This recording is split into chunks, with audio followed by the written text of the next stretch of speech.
Hello વિદ્યાર્થી મિત્રો, કેમ છો? મજામાં? તો ચાલો આપણે ધોરણ 9 વિષય સામાજિક વિજ્ઞાન નાગરિક શાસ્ત્રનો 8મો પાઠ બંધારણનું ઘડતર અને એના લક્ષણો એ સમજી રહ્યા હતા. એમાં આપણે બંધારણના લક્ષણો સમજતા હતા. પહેલું લક્ષણ લિખિત દસ્તાવેજ, બીજું લક્ષણ બંધારણનું કદ અને ત્રીજું લક્ષણ એક જ નાગરિકત્વ. ત્યાં સુધી સમજી લીધું હતું. હવે આપણે આગળ વધીએ છીએ. આજે ચોથું છે મજબૂત કેન્દ્રવાળું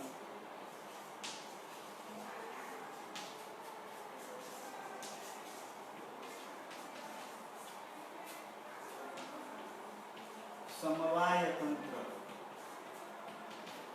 મજબૂત કેન્દ્રવાળું સમવાય તંત્ર,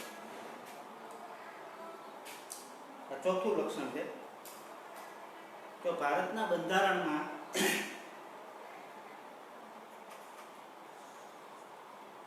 કેન્દ્ર સરકાર છે એને સંઘ સરકાર તરીકે વર્ણવવામાં આવી છે. સંઘ સરકાર, બરાબર. અને એના ઘટક જે છે એને રાજ્ય સરકારો તરીકે વર્ણવવામાં આવી છે. આ બધા રાજ્યોનો સમૂહ છે, એનાથી સંઘ બને છે. રાજ્યોનો સમૂહ એટલે ભારતીય સંઘને યુનિયન ઓફ સ્ટેટ્સ તરીકે વર્ણવવામાં આવ્યું છે. એનો અર્થ એવો થાય કે ભારત છે એક સંઘીય રાજ્ય છે અથવા સંઘીય દેશ છે. હવે નાગરિક શાસ્ત્રમાં સંઘ શબ્દ છે એ કેન્દ્ર માટે વાપરવામાં આવ્યો છે. સંઘ સરકાર એટલે સમજવાનું કેન્દ્ર સરકાર. સંઘ શબ્દ એ કેન્દ્ર માટે વાપરવામાં આવ્યો છે અને રાજ્ય છે એ રાજ્યો માટે વાપરવામાં આવ્યો છે. આ સંઘ અને રાજ્યો વચ્ચે ક્યારેય બદલી ન શકાય એવા કાયમી સંબંધો લેખિત સ્વરૂપે બંધારણમાં સ્પષ્ટ કરવામાં આવ્યા છે. મજબૂત કેન્દ્રવાળું કીધું છે એટલે મજબૂત કેન્દ્ર એટલે સંઘ, અને એવું સમવાય તંત્ર છે એ બંધારણમાં આપવામાં આવ્યું છે. રાજ્યોને સંઘ એટલે કે કેન્દ્રથી ક્યારેય છૂટા પાડી શકાય નહીં. એ ઉપરાંત બંધારણમાં સંઘ સરકાર એટલે કે કેન્દ્ર સરકાર અને રાજ્ય સરકારો ના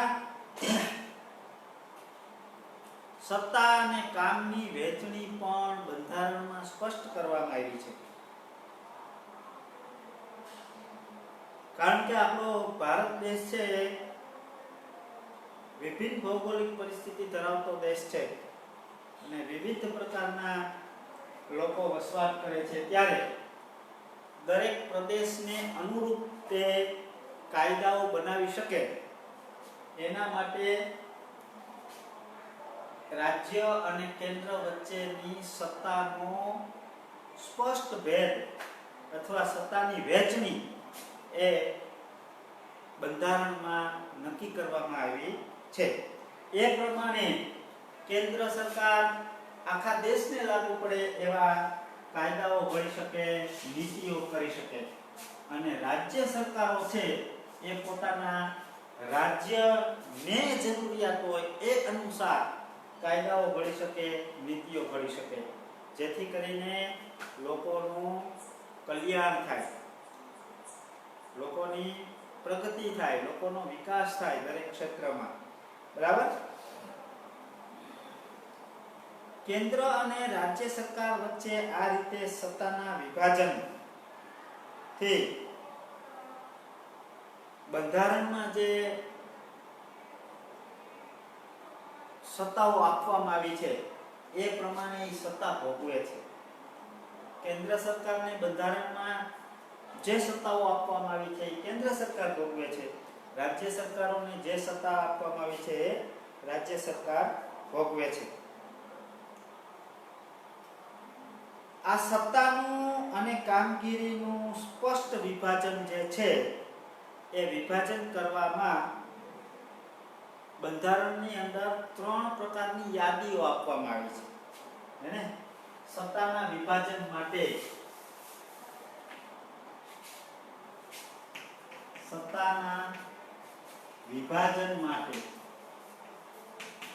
ત્રણ પ્રકારની યાદીઓ આપવામાં આવી છે. પહેલી યાદી છે એનું નામ છે કેન્દ્રની યાદી. કેન્દ્ર એટલે કે સંઘ ની યાદી. આ પહેલું છે સંઘની યાદી. કેન્દ્ર સરકારની સત્તા અને કામગીરી દર્શાવતી જે યાદી છે એને કેન્દ્ર અથવા સંઘની યાદી તરીકે ઓળખવામાં આવે છે. હવે સંઘની યાદીમાં કુલ 97 જેટલા વિષયોનો સમાવેશ કરવામાં આવ્યો છે. 97 જેટલા વિષયો એવા છે, હે 97 જેટલા વિષયો એવા છે કે જે સંઘની યાદીમાં આવેલા છે. 97 વિષયો છે એ સંઘની યાદીમાં એનો સમાવેશ કરવામાં આવ્યો છે. એટલે આ 97 જે વિષયો છે એ પ્રકારના જે વિષય છે એમાં કોઈ પણ પ્રકારનો ફેરફાર એટલે કે કોઈ કાયદામાં સુધારો કરવાનો હોય કે કાયદો ઘડવાનો હોય હે તો એની સત્તા છે એ કેન્દ્ર સરકાર હસ્તક છે.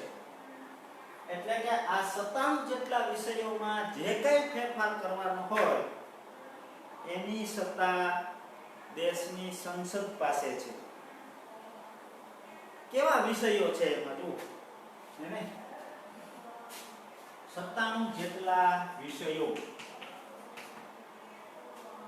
સંઘની યાદીમાં, કેન્દ્રની યાદીમાં 97 જેટલા વિષયો છે.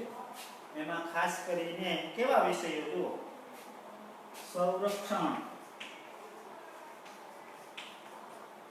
પછી વિદેશ નીતિ, પછી રેલવે, તાર ટપાલ, અને નાણું, અણુશક્તિ,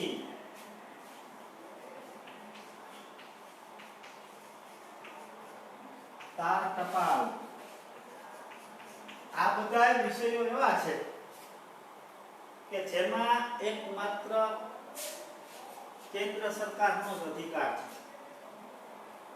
જો સંરક્ષણ છે એ આપણા દેશની કેન્દ્ર સરકારનો અધિકાર છે, કેન્દ્ર સરકારની ફરજ છે.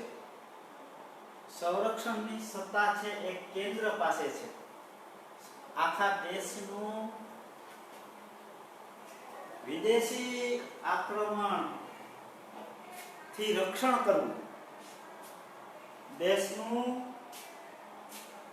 આતંકવાદીઓ જેવી પ્રવૃત્તિઓથી રક્ષણ કરવું, દેશની સીમાઓનું રક્ષણ કરવું એ સંરક્ષણ હેઠળ આવે છે.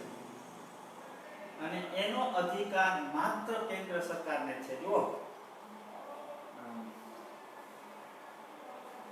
એટલા માટે તો સંરક્ષણ ખાતું છે ને એ કેન્દ્ર સરકારમાં હોય, રાજ્યમાં ન હોય. ક્યાંય એકે રાજ્યમાં, ગુજરાતમાં સંરક્ષણ ખાતું નથી ને.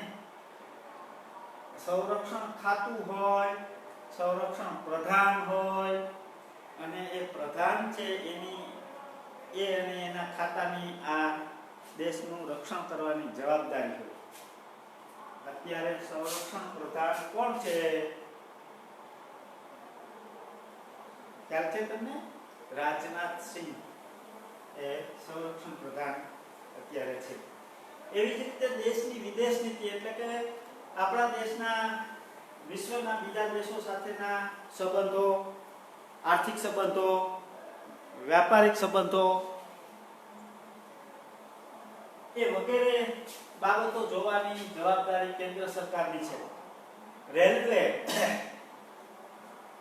આપણા દેશમાં રેલવેનું નેટવર્ક પૂરું પાડવું, વિવિધ ક્ષેત્રો સુધી પહોંચાડવું અને રેલવેનું આધુનિકીકરણ કરવું, રેલવેનો વિકાસ કરવો, લોકોને રેલવેની સફળતા પૂરી પાડવી વગેરે કામ કે જવાબદારી છે કેન્દ્ર સરકારની છે. નાણું,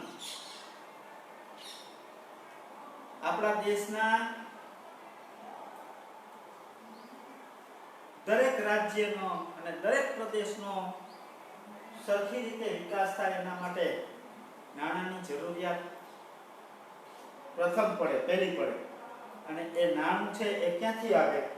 તો કે નાણું છે એ કેન્દ્ર સરકાર છે એ રાજ્યોને એમના હિસાબ પ્રમાણે આપતી હોય છે, ગ્રાન્ટ આપતી હોય છે. હવે આપણને એમ થાય કે કેન્દ્ર સરકાર પાસે નાણું ક્યાંથી આવે? કે કેન્દ્ર સરકાર છે એ જુદા જુદા પ્રકારના ટેક્સ અને જીએસટી વગેરેમાંથી એ નાણાઓ છે એ એકત્ર કરે છે. એટલે અંતે તો લોકો પાસેથી નાણાઓ ધીમે ધીમે ઉઘરાવે છે અને ભેગા કરીને એક કાગે દે છે, બીજું કશું છે નહીં. તો નાણું, અણુશક્તિ, તાર ટપાલ આ બધી જવાબદારી છે. આવા પ્રકારની 97 વિષયોની જવાબદારી છે વિવિધ એ કેન્દ્ર સરકાર હસ્તક છે. એવી જ રીતે બીજી યાદી છે રાજ્યોની યાદી.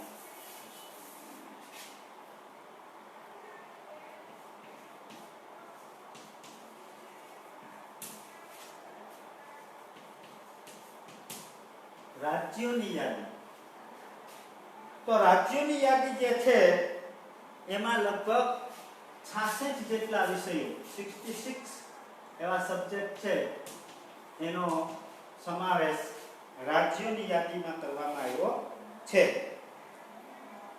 આ 66 જે વિષયો છે એ 66 વિષયોમાં કાયદો ઘડવાનું, કાયદામાં ફેરફાર કરવાની અને એના અમલીકરણની સંપૂર્ણ સત્તા છે એ દરેક રાજ્યની વિધાનસભા ધરાવે છે. કાયદો અને વ્યવસ્થા, શિક્ષણ, સ્થાનિક સ્વરાજની સંસ્થાઓ, કૃષિ અને સિંચાઈ, આરોગ્ય, ભૂમિ, રાજ્યોની આંતરિક વેપાર વાણિજ્ય વિષયક સેવાઓનો આની અંદર સમાવેશ થાય છે. તો આ જે 66 વિષયો છે એમાં આ બધા આવે. કાયદો અને વ્યવસ્થા,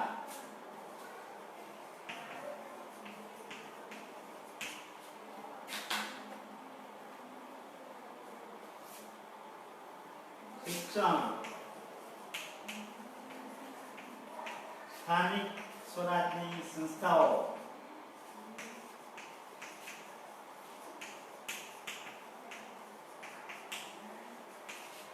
કૃષિ અને સિંચાઈ,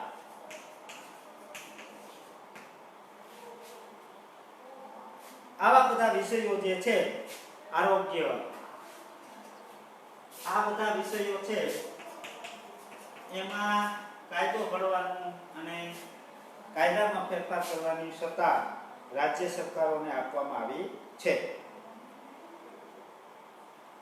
રાજ્ય સરકારોને આ વિષયો ઉપર સત્તા આપવામાં આવી હોવા છતાં ક્યારેક એવું બને કે કેન્દ્ર સરકારને એમ લાગે કે રાજ્યમાં કાયદો અને વ્યવસ્થા પડી ભાંગ્યા છે. કેન્દ્ર સરકારને એમ લાગે કે રાજ્યમાં કાયદો અને વ્યવસ્થા પડી ભાંગ્યા છે.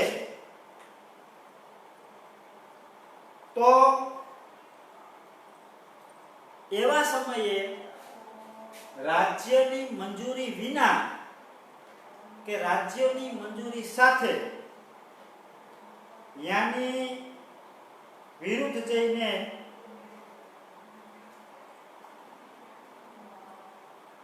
ત્યાં કાયદો અને વ્યવસ્થાનું પાલન થાય, જળવાય, પૂર્વવત થાય એના માટે કેન્દ્ર સરકાર છે એ વધારાના પોલીસ દળોને મોકલી શકે છે.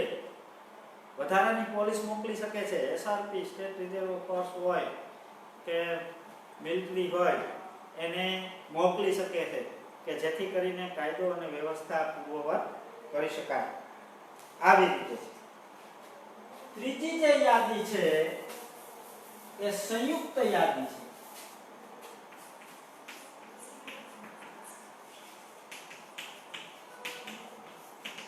સંયુક્ત યાદી. સંયુક્ત યાદી એટલે રાજ્ય અને કેન્દ્ર બંનેની સંયુક્ત યાદી છે. એમાં 47 જેટલા વિષયોનો સમાવેશ કરવામાં આવ્યો છે. 47 જેટલા વિષયોને સંયુક્ત યાદીમાં સમાવવામાં આવ્યા છે, જેમના ઉપર કાયદો ઘડવાની સત્તા રાજ્યો અને કેન્દ્ર સરકાર બંને ધરાવે છે. પણ ક્યારે કે જ્યારે રાજ્યના કાયદામાં વિવાદ કે સંઘર્ષ ઉભો થાય ત્યારે ત્યાં કેન્દ્રનો કાયદો ચડિયાતો અને સર્વોપરી ગણાય છે.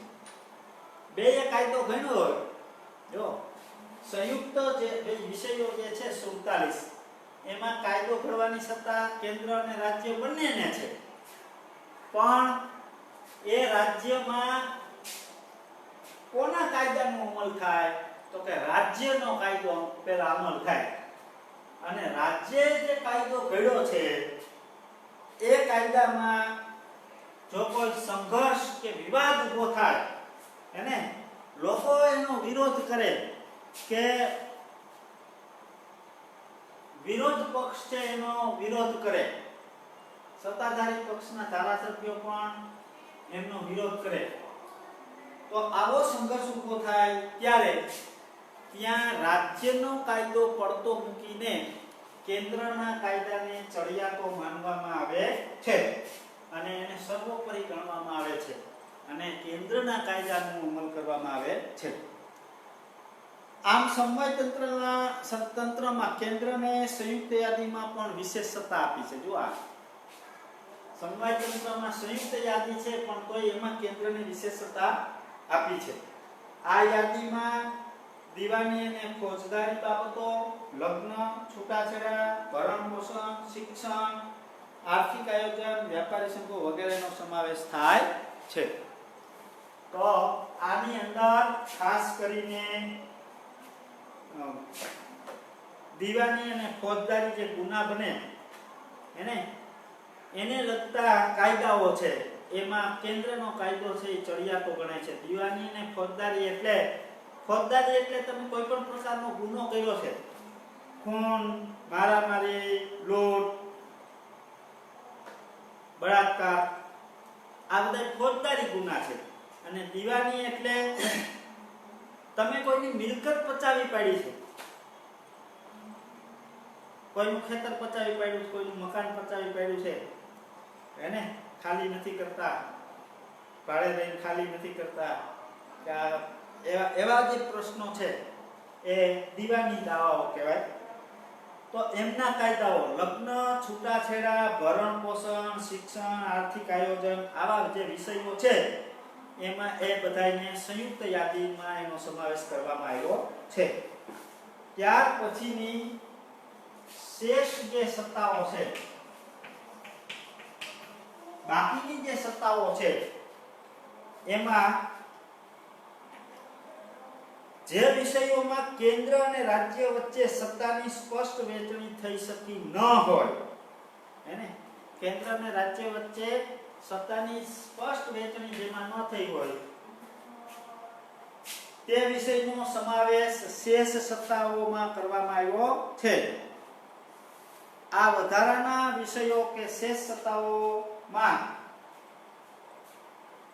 કાયદામાં ફેરફાર કરવાની કે નવો કાયદો ઘડવાની સંપૂર્ણ સત્તા છે એ કેન્દ્ર સરકાર પાસે છે.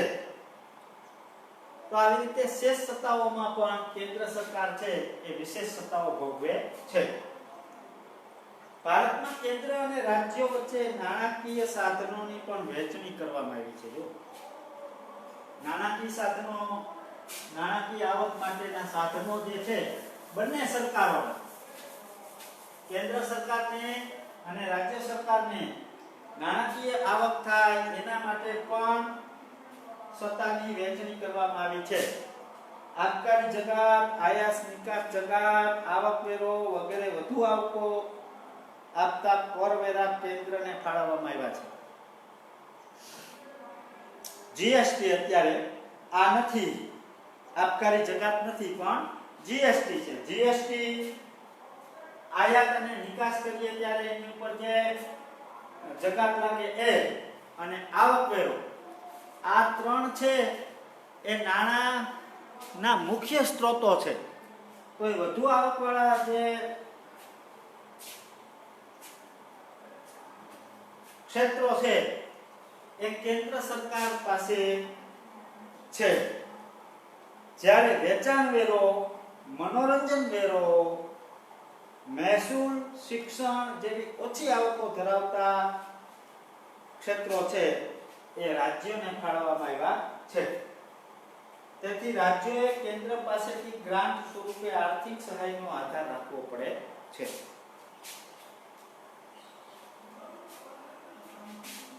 ત્યાર પછીનું આગળનું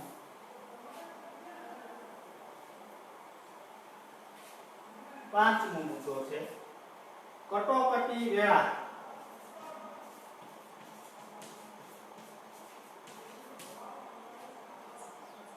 એકતંત્રી વ્યવસ્થા.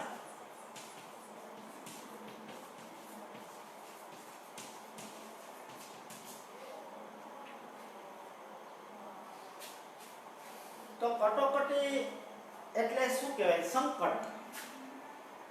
દેશ ઉપર કોઈ પણ પ્રકારનું સંકટ આવી પડે હે. કટોકટીનો અર્થ છે સંકટ છે. આમ ગુજરાતીમાં સમજીએ તો દેશ ઉપર કોઈ પણ પ્રકારનું સંકટ આવી પડે ત્યારે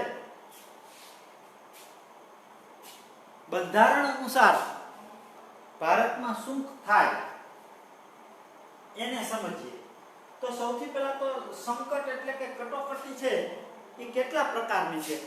તો કે બંધારણની અંદર 3 પ્રકારની કટોકટી છે એનું વર્ણન કરવામાં આવ્યું છે. એક તો સૌથી પહેલું હેને 3 પ્રકારની કટોકટી.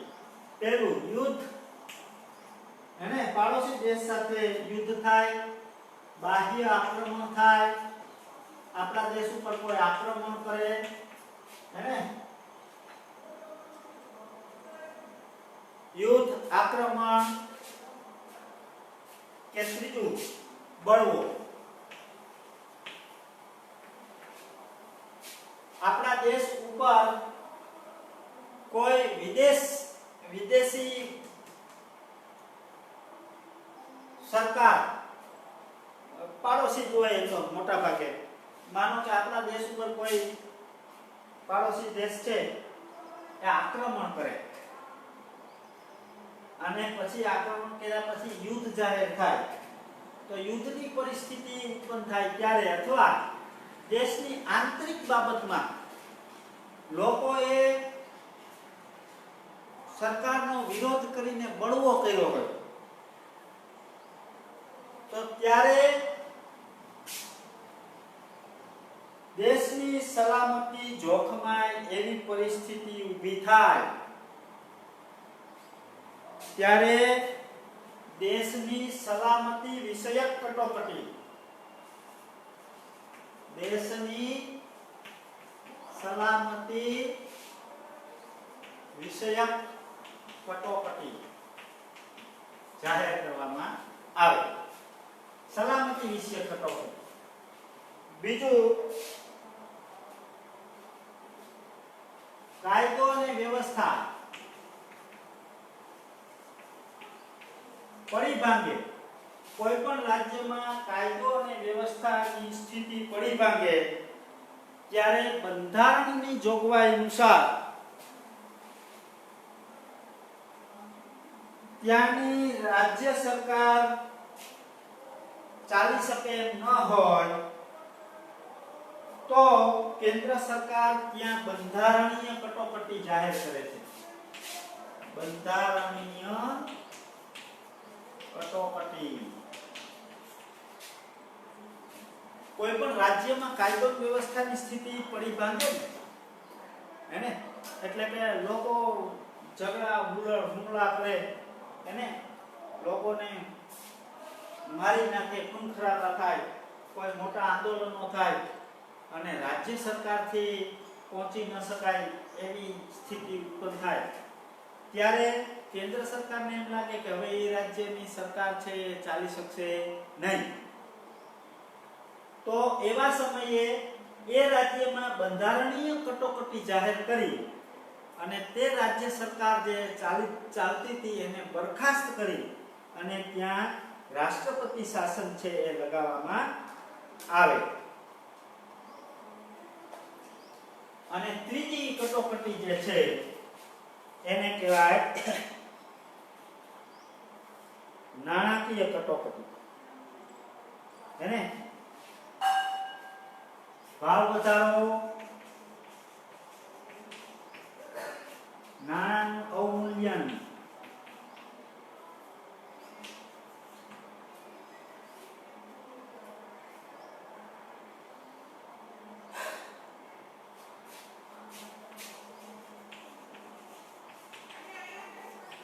ત્યારે નાણાકીય કટોકટી.